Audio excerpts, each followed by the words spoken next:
Hi, I'm Fred Eichler, and the reason this next Fred Bear video is one of my top 10 is because on most videos, you watch the whole video to see maybe one shot.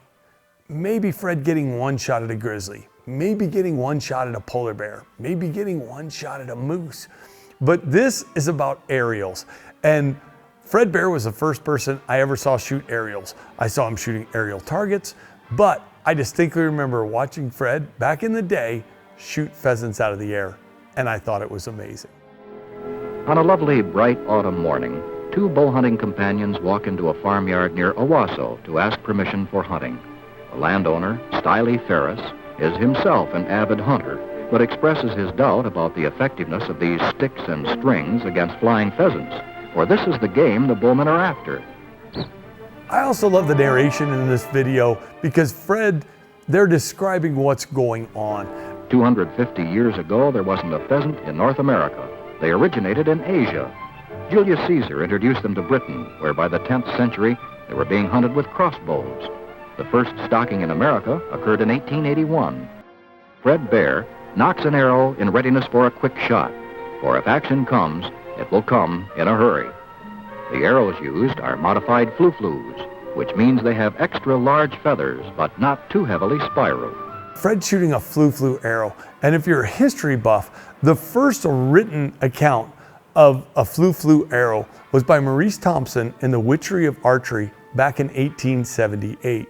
And he actually referred to it as a flu-hoo because a Seminole Indian named Tommy, I believe, showed him basically a flu-flu arrow. And the design was big, large feathers that made a lot of noise. He actually noted in his book how much noise they made as they flew through the air. But the design is to literally make a lot more drag on your arrow so the arrow dropped back to earth pretty quick. As the men close in, a cock pheasant vaults into the air. Fred is ready, but scores a clean miss. Well, that's to be expected in this sport, where the odds are in favor of the fast-flying game. It was because of Fred that I took up aerial shooting. Even at targets, me and my boys shooting, my friends, it's just a good time.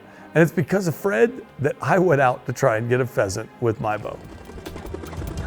Oh yeah, I got him! Don't shoot! Woo!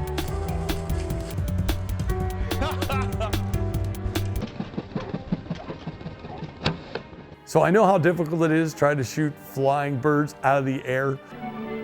Dan corners another bird, and this time, as the slow-motion camera catches its rise, the bowman's arrow finds its mark and drops the bird like a stone. Dan dutifully retrieves the pheasant, but loyally passes up the successful shooter in favor of his master. Growling stomachs proclaim it to be lunchtime, so the men head back to the farmyard. As they arrive, the farmer drives in on his tractor and seems genuinely surprised when they show him the pheasant. Well, you can tell the farmer is pretty dang impressed. Odds are he didn't think they were going to get any, and they come back with this beautiful pheasant. Some of their enthusiasm is rubbed off on him, and the doughty farmer says he'd like to know more of this sport.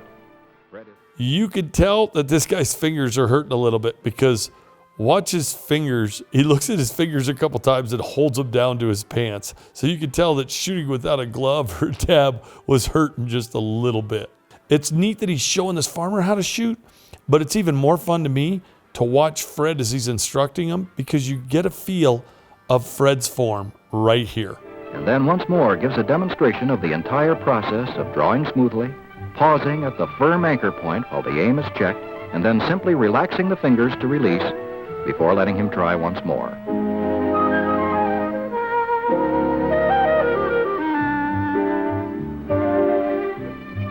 This time, when the neophyte fires, his arrow, much to his delight, hits the target.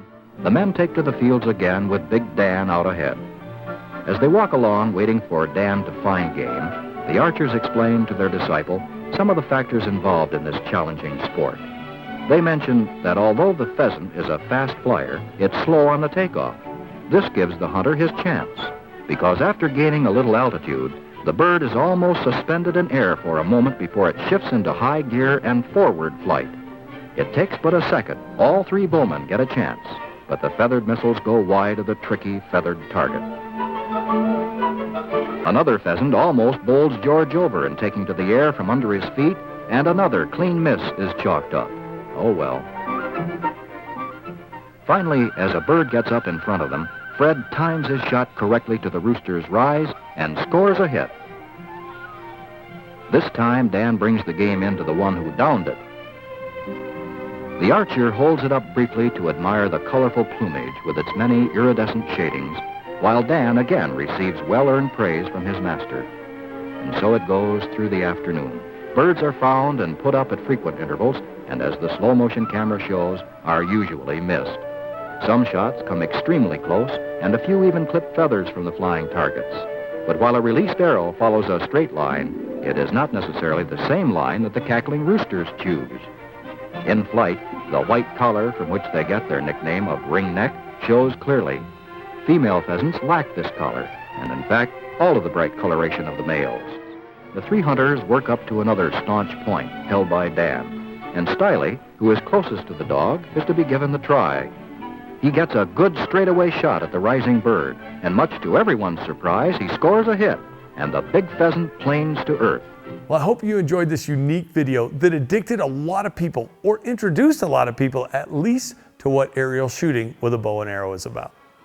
It's obvious that such hunting cannot be recommended as a reliable way to stock one's larder, but it does offer a special challenge and greater than usual satisfaction when occasional success is achieved.